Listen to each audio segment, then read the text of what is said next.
Hello, today I'm joined by my guest Laura Harvey from Progresa. Laura, how are you doing? I'm really well, thank you, David. How are you? Yeah, I'm great, thank you. Laura, we're going to talk about a topic that's very close to my heart, and everybody's in the industry, and that is obviously sales progression and how it's handled. And I think it's probably fair to say we're taking a different look at it these days than we used to. We used to insist on handling it in-house rather painstakingly in the past. But today there are other options. I think I'll start by asking you what made you start Progressor and whether or not there was a specific sort of experience or moment that kind of led to you saying, yes, there is a different way. Yeah, absolutely. So I'm from my background, my career, I'm not actually from the estate agency industry as such prior to launching the business, which might come as a shock to some people, but I think has been kind of our superpower. So essentially, whenever I've bought or sold a property, I've always done what we call sales progression without kind of realizing that, just by Yeah. really tightly managing the process, phoning everyone all the time, trying to keep it moving forwards and get it through really quickly. Um, and then which is stressful as well when you've got another full-time job. So you have to take time out for calls and all of that kind of thing. And because it's your own life, you're trying to move house and everything's all up in the air. So it's extra stressful when you're the one moving and you're doing the sales progression on it.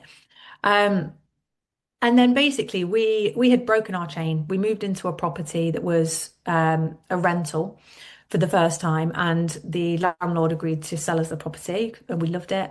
And at the time, I thought, do you know what? I'm not going to chase this one. It's just going to go through. When it goes through, we already live here. I've already got the keys. I'm not kind of in a mad rush for it to go through. Yeah.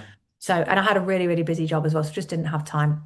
And 5 months down the line, the landlord called and pulled out of the sale and gave us our notice. We had Oh, to be out in 2 months.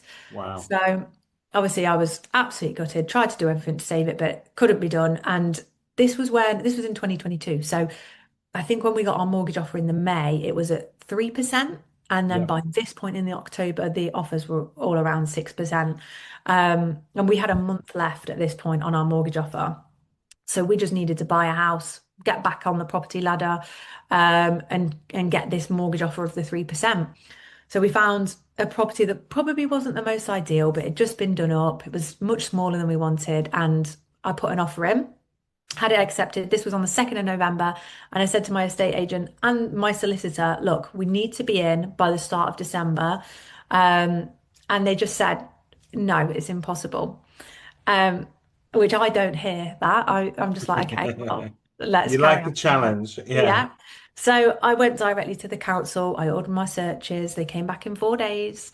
Gave them to my solicitor. She still said it wasn't possible after that.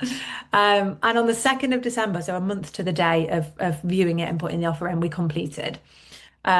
Which we all know, you've got various circumstances, longer chains, complex things. But I think that specific moment of my solicitor, who, to be fair, had actually probably lost me the other house because of all the errors and the length of time it had Yeah. taken.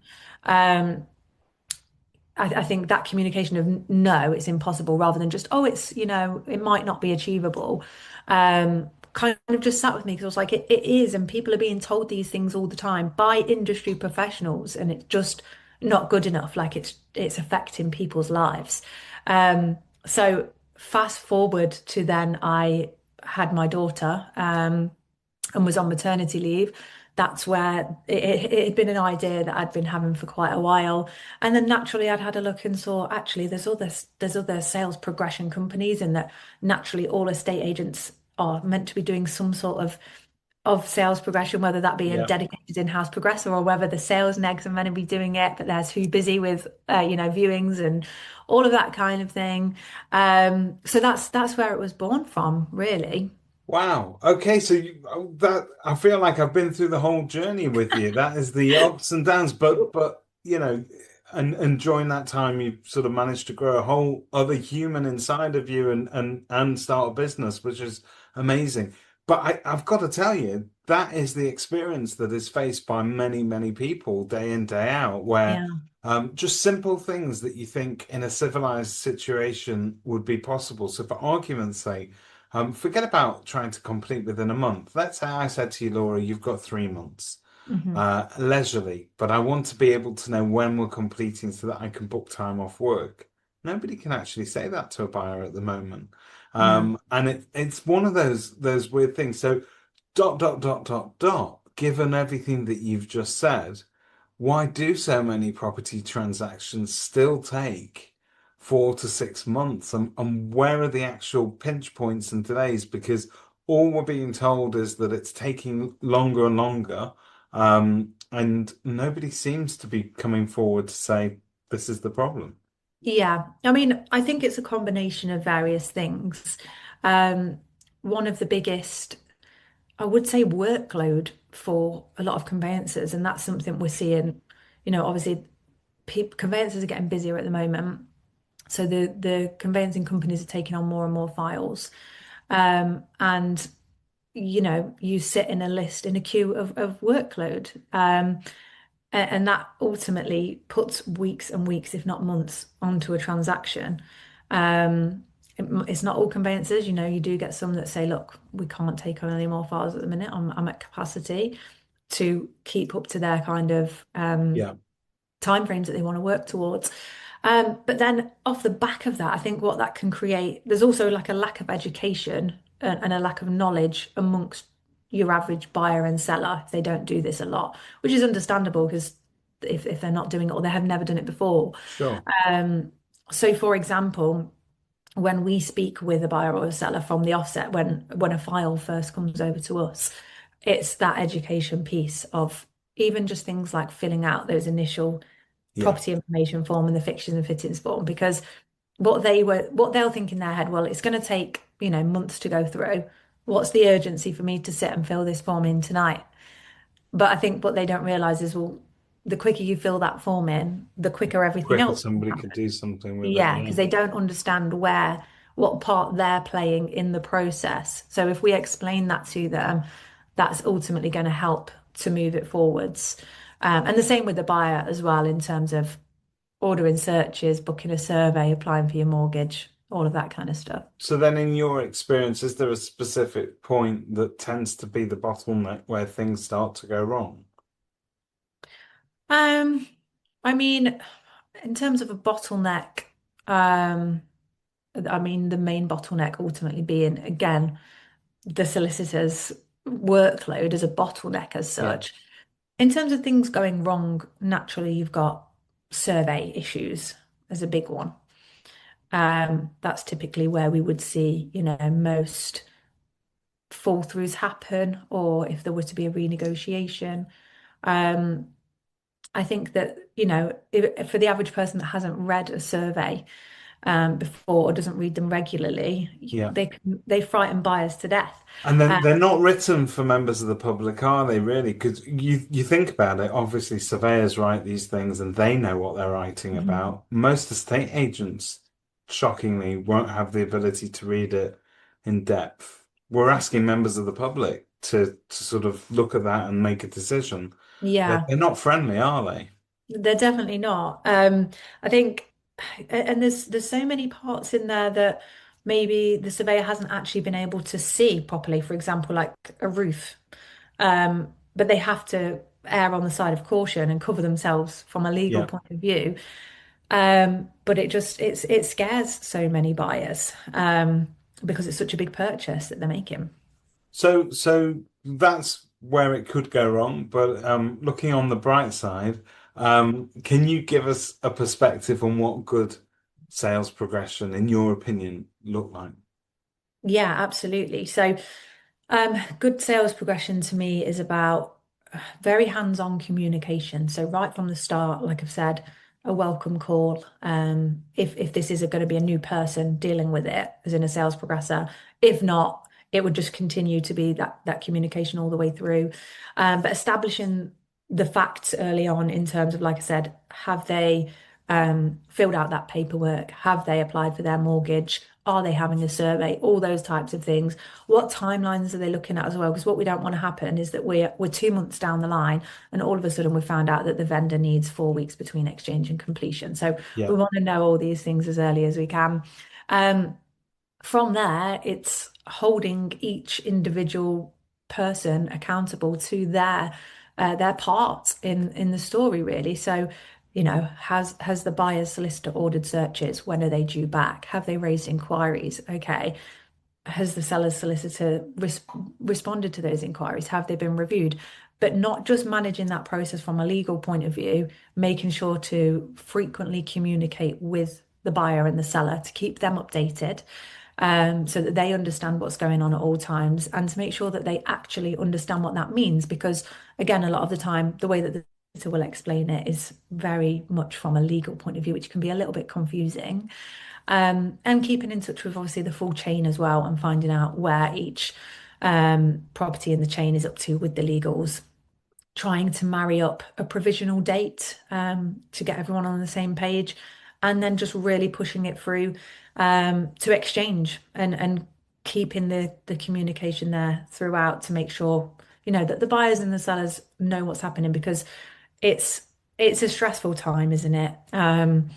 And I think especially when you come into exchange, you can feel a little bit like you're being left in the lurch, even though the solicitors know that they're all moving Yeah. towards that they will be able to complete by that day. For a lot of buyers and sellers, if you haven't exchanged by a certain day or time with removals and things like that, time kind of gets drawn out, doesn't it? So you need quite a frequent up. It's the weirdest thing because you've got this build up and then kind of it happens almost you feel by accident sometimes and it can be very anticlimactic, but if you're not communicating properly with the buyers and they're not aware of it, they're not able to kind of share in the joy of that moment, and Yeah. and you almost miss an opportunity there, which I think is it's vital also from an estate agent's point of view that actually they do feel satisfied at that moment because these might be future customers as well. So how you handle that element of the sales progression is really key. And given that then, Laura, I mean, obviously handing out sales progression to somebody else to do rather than handling it in-house isn't for everybody. Some people would rather handle it in-house. But I think we're all realizing now that it's quite a specialist field. So whether you Mm. keep it in-house or you sub it out to somebody else, you need it to be taken seriously. It is in its own right a really important ingredient to an estate agent's business.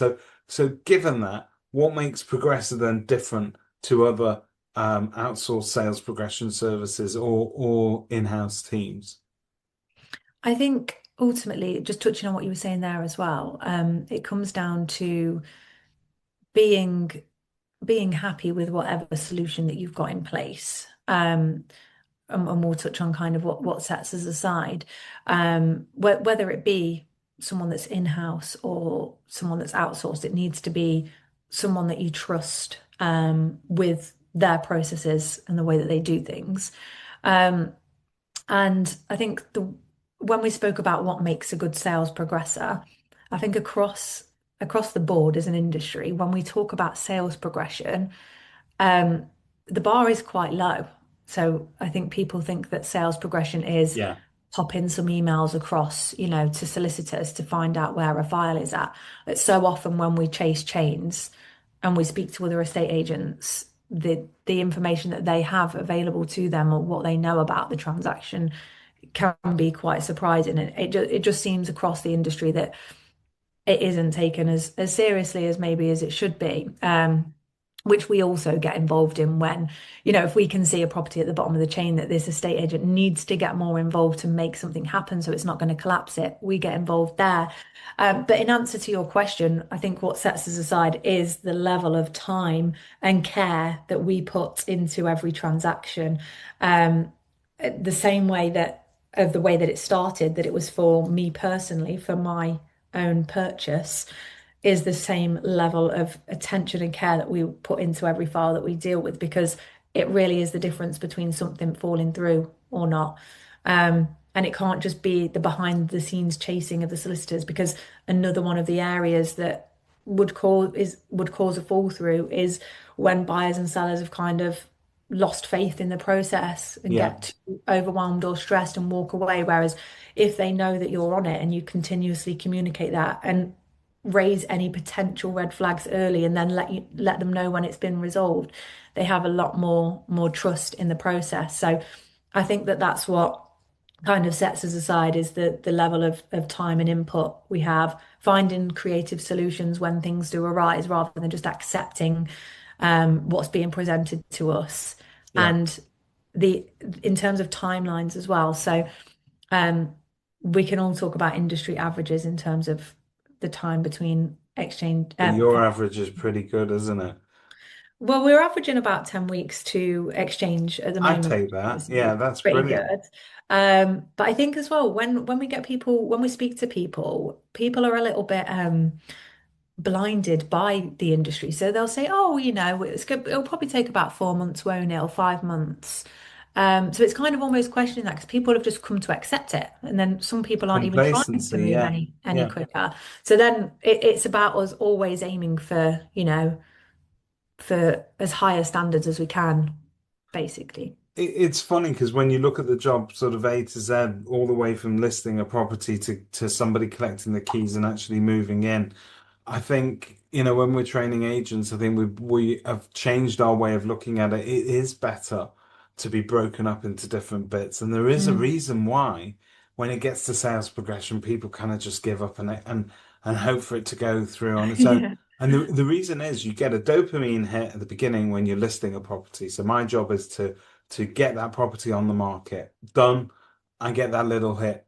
Then somebody else's job is to actually agree a sale on it.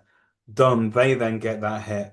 And then we think, well, we can just give up and let it progress after that because you've got this bit that needs to be moved on.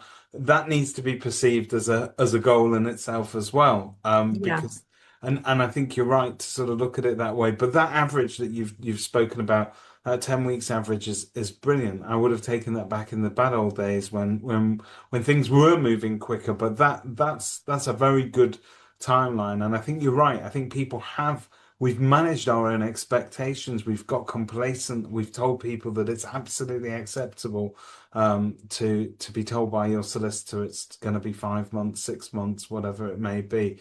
When there's no real tangible reason for that being that way, other than attitudes of people. So, what tips have you got for agents that might be watching this today of key things that they could do to start immediately speeding up their sales pipelines?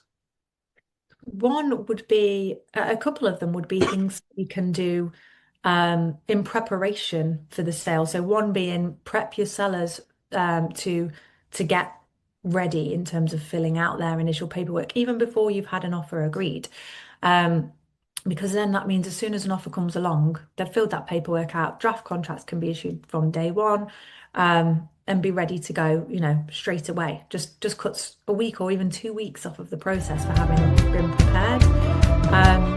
Another one would be making sure, this might seem something really small, but making sure that contact details on the memorandum of sale in terms of solicitor contact details are correct, both, whether that be like the actual conveyance I'm smiling because I think that's a very basic thing, but you're going to tell me you'd be surprised at how Oh, often. 100%. Yeah, like I say, it does sound very basic, but I would say that adds on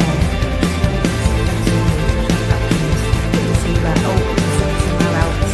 No, we've not received it yet, so we have to send it back and forth. If it was right on the memorandum to start with, that issue just wouldn't happen.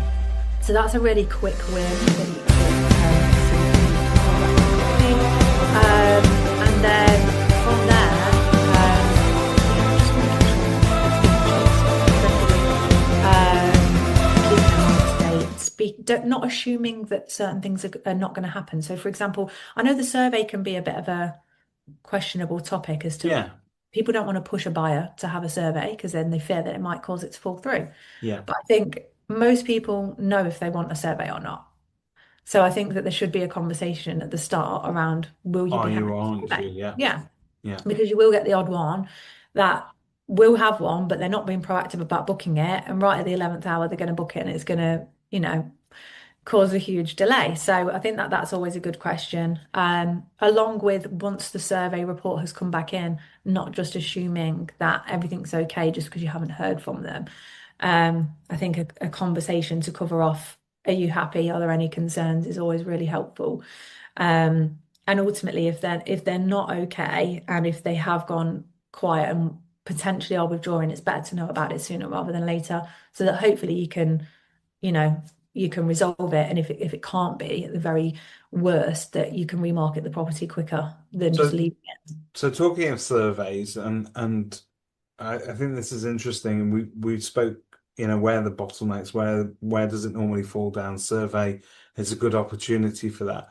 But then how do you handle that then? The common deal breakers like valuations, surveys, or even tricky chains where you've not just got our immediate expectations to manage, but everybody else's as well. There's a lot of plates spinning at that point. What's your approach to that?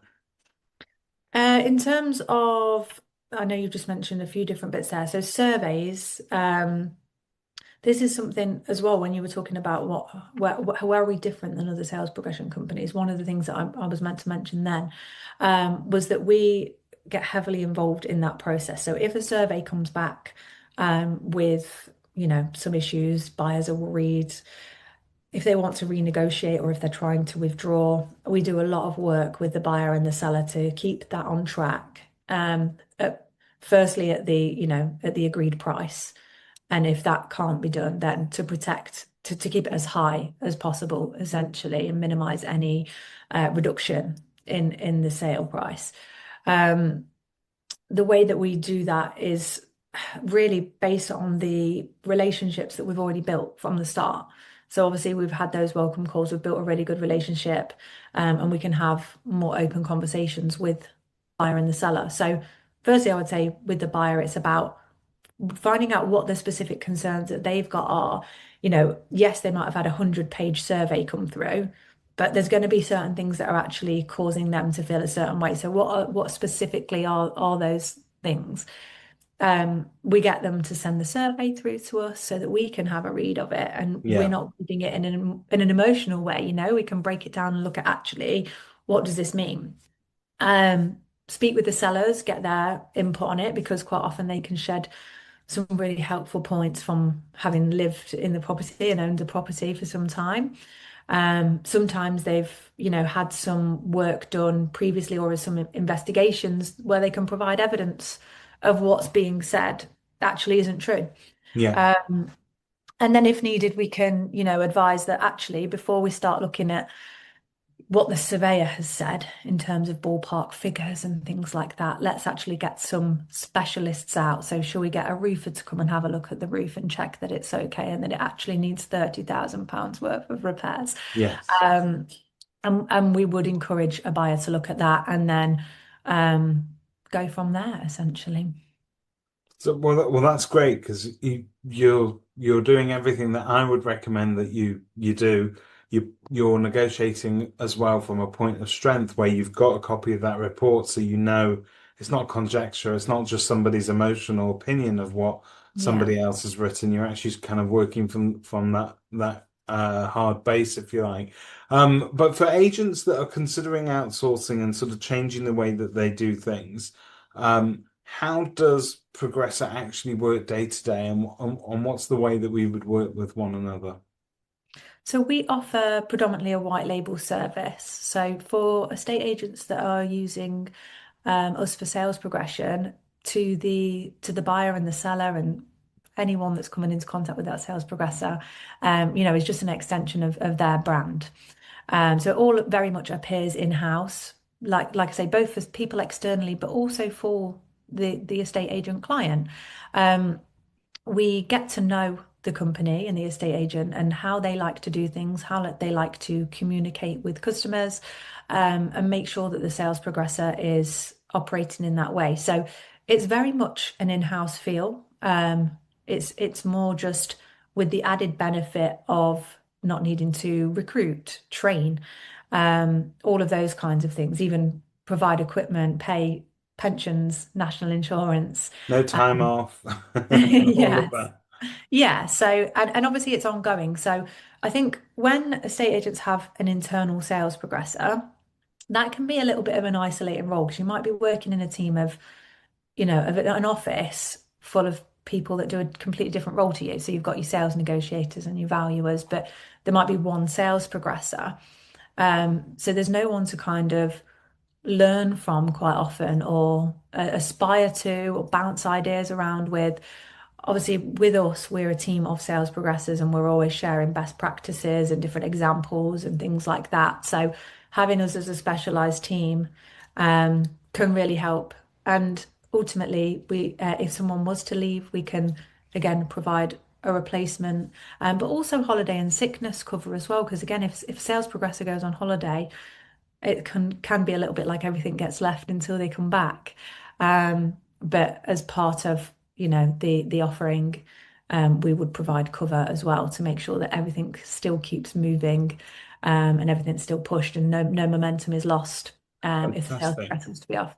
So who would you say your service is best suited for? Is there sort of a sweet spot? Is it good for sort of large agencies, small agencies? Where would you like to be? And crucially, I suppose this is a separate question, but when is the right time for an agent to go, okay, I need support, I need help?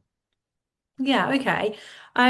So answering your first question, we have found ourselves just naturally really in more of like the luxury market, Okay. with agents that typically charge higher fees, and selling higher value properties. And I think the reason for that is because we're aligned in terms of the level of service that we're offering, but being very, very hands-on and really going the extra mile for our clients. Naturally as well in terms of our fees, we're not the cheapest sales progression company that's out there. But I think that also again aligns because as any estate agent will say, you're paying for what you get. We're still very competitive in terms of what you're getting for the price that you pay. So I think that's why we have found ourselves more in that end of the market. But I would still say it is for any estate agent that cares about that end result, cares about getting property transactions through quicker, about leaving a good impression on both the sellers and the buyers, which, like you said, are future clients. Yeah. And really, in terms of costings, you would see a return on that because the reduction in fall throughs, obviously turning your pipeline quicker and even referrals off of the back of that would more than pay for itself. Particularly even when you're just comparing it to an in-house like sales progression model. So there would be a return on investment to be made there. So really, it's a bit of a vague answer, but it's for any estate agent that Yeah. wants to achieve that all of those that things. cares about level of customer service as well, which Yeah. which which should be everybody. You and I have both chased sales and dealt with parts of a chain where clearly that's not evident with everybody. It's not that standard isn't carried across, but yeah, but it's great that you guys are helping people to maintain that level of high service. And so when is the right time then for an agent to bring this in, or is there a wrong time effectively? Are you looking to take things on right from the beginning when things are agreed, or do you step in halfway through? I know your preference will probably be to do the whole job rather than half the job, but Yeah, yeah, I mean, it's a bespoke service, so that can essentially look like what the agent wants it to look like. But typically, it's from sale agreed, so memorandum of sale being issued. That is when we take a file on, and that's when the sales progression is introduced to the buyer and the seller. Naturally, if we're first onboarding with a client, we might take on some of their existing pipeline that might yeah, even be close to exchange, and we would get involved there. But the norm would be to, yeah, from memorandum of sale being issued. Um, I think that potentially it could be earlier as well, in terms of having those conversations with the seller about getting prepped for success for when they do have an offer come through. Um, So yeah, no right or wrong, and really whatever the client is happy, but we do guide them in what we think works best as well. So I normally ask you what kind of results your clients are typically seeing, but I think we've covered that they have a much lower fall through rate and hopefully much faster pipelines and therefore better cash flow all over and great reviews because obviously customer service levels are on the up and up. So what I'll ask you instead perhaps is how is your service price and structured? Is it kind of one size fits all? How do you charge it? Yeah, absolutely. So um, it's a bit of a combination. So we started out, and we do still work like this depending on the client, in offering a payment on completion per file, um, which is aligned with estate agents, and we all have the same motivations to get through to completion essentially. Obviously, we don't get paid if it doesn't go through. Um, we've recently took on a new model, which is a hybrid of a retainer model in terms of payment monthly, and then a smaller but still significant enough amount on completion Yeah. to ensure that motivation remains high. So I think that the motivation piece for me is really important. And just to be really transparent, so um, sales progressors that are working for Progressa are on a self-employed model, also being paid on completion. Yeah. Um, so I think that again, what sets us apart can be that very model sometimes as well, um, because naturally it's just psychology. If you know that you're not going to get paid unless you do something, you're far more likely to put much more energy into Yes. pushing it over the line than if you knew you were just getting paid the same amount regardless. So that's the reason for that model. But the reason why we introduced the hybrid with the retainer was because we find that we do a lot of work that is far over and above that quite frankly we just wouldn't be being paid for. But that's because of the type of clients that we work with that have really high expectations, and we deliver that really high level of service. Um, and there's areas where most fall throughs that happen are absolutely nothing to do with, for us anyway, the sales progression process. Um, so I think there's a balance of making sure we're communicating enough. So for example, if a property was to fall through, um, and it's, something's just come up as to why it's happened. We had one recently, I think it was last week, where the buyer just completely changed their mind. It was a little bit of a mystery, but we all get those sometimes. Um, so naturally, we will spend a lot of time on the phone with the seller, speaking with them, letting them know, like really comforting them, because we need to be really transparent with them, let them know everything that we've done, and the fact that if it can't be saved, why it can't be saved, and explaining all of that. So in order to make sure that we're giving every client that full service that at that level that clients would expect, the retainer model just sits well, rather than a progressor thinking, um, I'm not getting paid to do this because it's Yeah. already fallen through. No, If that makes sense. it makes sense. It makes sense, and I'm a big believer that we all should get some element of pay up front to cover what the work that we're doing. And I think it's a shift as well that estate agents generally are going through as an industry, trying to get their head around as well. Yeah. If there's one thing that you think that agents underestimate when it comes to sales progression, what do you think that is? Um, that quite a large amount of the process, to be fair. But I would say it's probably the emotions of the buyers and the Yeah. sellers. I think obviously that's so important, and it can be really time consuming depending on the situation. Any sales progressor or anyone that's done sales progression will tell you you can have your day planned out, that you've got to, chase this, do that, and none of it's done by 5 o'clock Yeah. because you've been on the phone to people all day that are upset, basically, and you're fighting fires. As much as we want to be really proactive, there are fires that need to be fought Yeah. that come up. So yeah, I think that would be the most underrated part. Oh, well, I think think you're doing a fantastic job. The numbers speak for themselves in terms of the average time to get a sale through.